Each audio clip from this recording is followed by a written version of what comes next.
Hello everyone! Welcome back to class and I hope you all stay safe. Chào mừng các em đã đến với buổi listening và speaking thứ hai của lớp 5.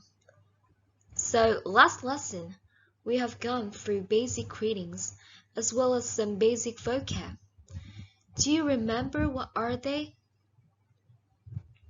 Thì trong buổi học trước, chúng ta đã học được các mẫu câu chào hỏi đơn giản và một số từ vựng để miêu tả cảm xúc. So, for the vocab, we have happy, vui vẻ, angry, tức giận, excited, phấn khích, nervous, hồi hộp, upset, buồn bã, khó chịu, and bored, chán nản. And for the greetings, we went through two types of greetings, which were formal greetings, câu chào hỏi lịch sự, and informal greetings, câu chào hỏi thông thường. Thì hôm nay chúng ta sẽ đến với topic thứ hai, weather, có nghĩa là thời tiết. So let's get to it together. During this lesson, we will go through some vocabulary related to weather. Những từ vựng mà liên quan đến chủ đề thời tiết. Seasons in a year, các mùa trong năm. Thì qua đây chúng ta sẽ có thể trả lời được cho câu hỏi liệu có phải chỉ có 4 mùa xuân, hạ, thu, đông trong một năm không? Do we have any more seasons? Thirdly, we will get to know about sentence structure related to weather. Đó là những mẫu câu thông dụng được dùng để nói về thời tiết. Và kèm theo đó là phần roleplay, một vở kịch ngắn mà chị và các em sẽ làm cùng nhau. Next, we have a short listening practice to improve our listening skill. And last but not least, a revision for all the above. Cuối cùng là phần ôn lại những kiến thức đã học trong buổi học này. Talking about weather, we have lots of words that can be used to describe it. Here are some of those. So, look at your left hand side. Bây giờ các em nhìn qua hình bên trái nha. Đố mấy bạn chúng ta sẽ có từ gì trong mặt trời này? Yes, it's sunny.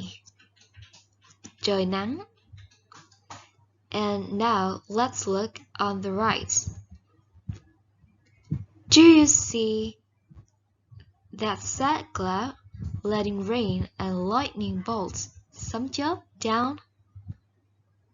Let's take a guess. Is that rainy? Well, no. Thật ra đó là stormy, trời bão. Tại vì không chỉ mưa mà chúng ta còn thấy cả sấm chớp nữa. So, that's stormy. Then, I want you guys to repeat up to me. Các em hãy đọc theo chị nha. Sunny, sunny, stormy, stormy. Tiếp đến chúng ta sẽ có thêm 2 từ mới nữa. First, let's look at these cute clouds. Can you guess what will the word be? Correct. The answer is cloudy. Trời nhiều mây. So, in cloudy days, the sky will be gloomy and not clear. Vào những ngày trời nhiều mây, bầu trời sẽ khá là âm u và không còn trong xanh nữa. Moving on to the next image, we can see a little girl sweating under the heat of the sun. The weather must be humid. So, what is humid? Humid is a combination of hot and wet, nóng và ẩm. Our city, Saigon, often has humid weather. So, it's usually hot here, except for those rainy days when the weather is kind of cooler.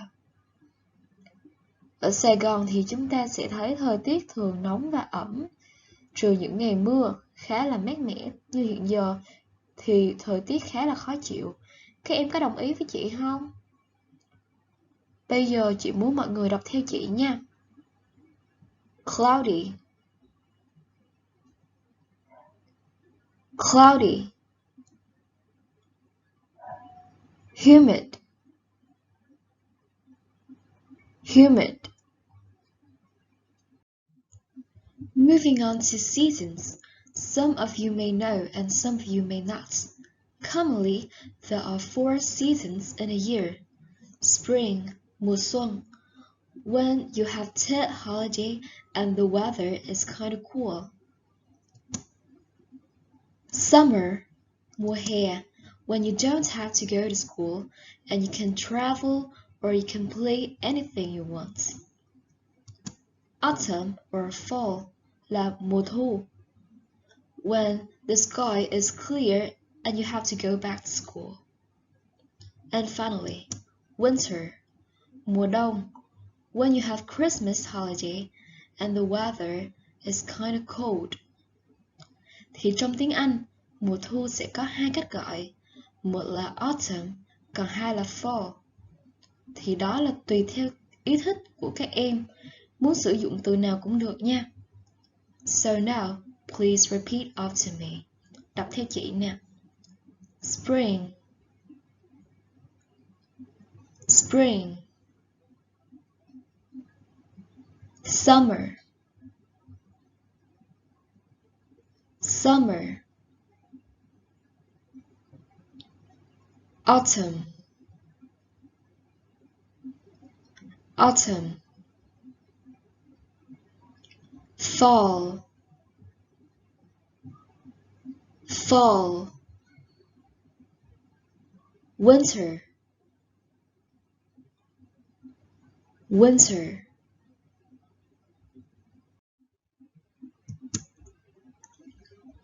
Trong phần mở đầu có bạn nào để ý là chị có nhắc đến cái gì không ta? Chị đã nhắc đến một câu hỏi, đó là Are there only 4 seasons in a year? Or do we have any more seasons? Thì tới đây, chúng ta sẽ cùng đi tìm hiểu một vài điều thú vị nha. Có thể các em chưa được biết đến là ở miền Nam Việt Nam và những quốc gia khác, chúng ta không có 4 mùa rõ rệt mà chỉ tồn tại có 2 mùa thôi. So, what are they then? They are rainy season, mùa mưa, and dry season, mùa khô. So, in rainy season, we often see lots of rain falling down on a day, along with strong winds, and sometimes there are thunders too. Vào mùa mưa thì chúng ta thường thấy rất nhiều cơn mưa lớn xuất hiện trong ngày, kèm theo đó là những cơn gió mạnh, và đôi khi là cả sấm sét nữa. However, in dry season, it's often hot and sunny, which is quite uncomfortable, isn't it? Tuy vậy, trong mùa khô, không khí bắt đầu trở nên nóng bức khá là khó chịu. Các em có thấy vậy không? Vậy thì các bạn đọc theo chị nha. Rainy season, rainy season. Dry season, dry season. Next, we're gonna apply all the things that we learned previously to daily conversation. So, do you notice that people usually start a conversation by talking about weather? The topic weather never gets old when it comes to meeting others. Therefore, by knowing basic sentence structure related to weather, you can start a conversation fluently and naturally, just like a native speaker. Thì bởi vì chủ đề thời tiết luôn được bàn đến trong rất nhiều đoạn hội thoại, nên việc chúng ta có thể biết và sử dụng các mẫu câu về thời tiết một cách trôi chảy là một điều rất cần thiết để giúp các em nói tiếng Anh một cách tự nhiên hơn. So here we go. Thì như chúng ta đã học trong buổi học trước, một đoạn nói chuyện sẽ được bắt đầu với Xin chào. You can start with good morning, good afternoon, or good evening if you want to be more polite, or just simply say hey or hi. It's really based on the situation you are facing with. Và sau đó chúng ta có thể hỏi một số câu về thời tiết hôm nay như What's the weather like today? Thời tiết hôm nay như thế nào vậy? Hoặc là How's it out there? Thời tiết bên ngoài như thế nào?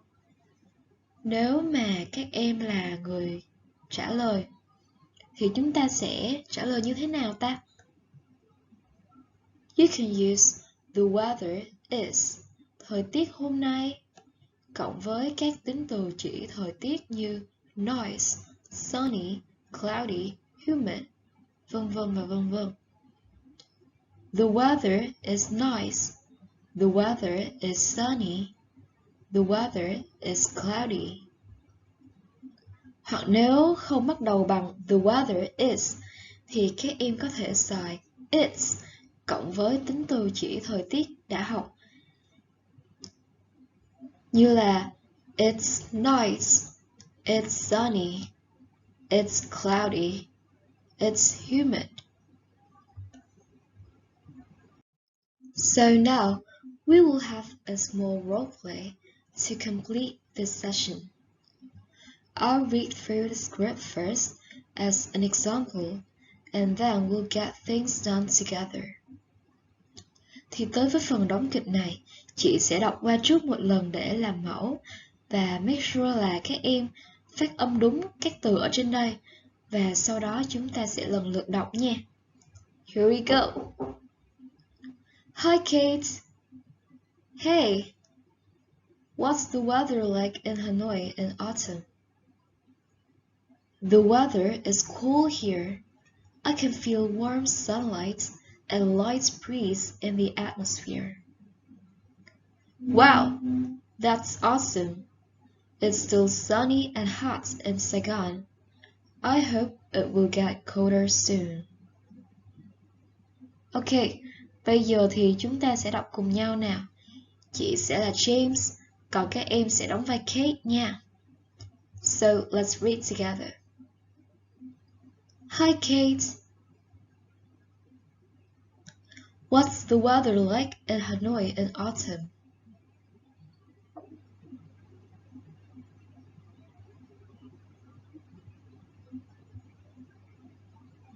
Wow, that's awesome. It's still sunny and hot in Saigon. I hope it will get colder soon. Great job! So that's what a conversation related to weather would sound like. Moving on to listening practice. Các em sẽ được nghe một đoạn ghi âm và nhiệm vụ của chúng ta là điền vào chỗ trống những từ mà mình nghe được nhé. Guys, I know it's hard, so just try your best. And let's jump right into it. Justin lives in Singapore, in Southeast Asia. He lives with his parents and sister in a flat on the 22nd floor of a high-rise building. Many Singaporeans live in flats. Singapore is very close to the equator, and the weather is always hot and humid. But it's cool inside Justin's home because his family has got air conditioning. There are 4 official languages in Singapore: English, Mandarin Chinese, Malay, and Tamil. Justin speaks 2 languages.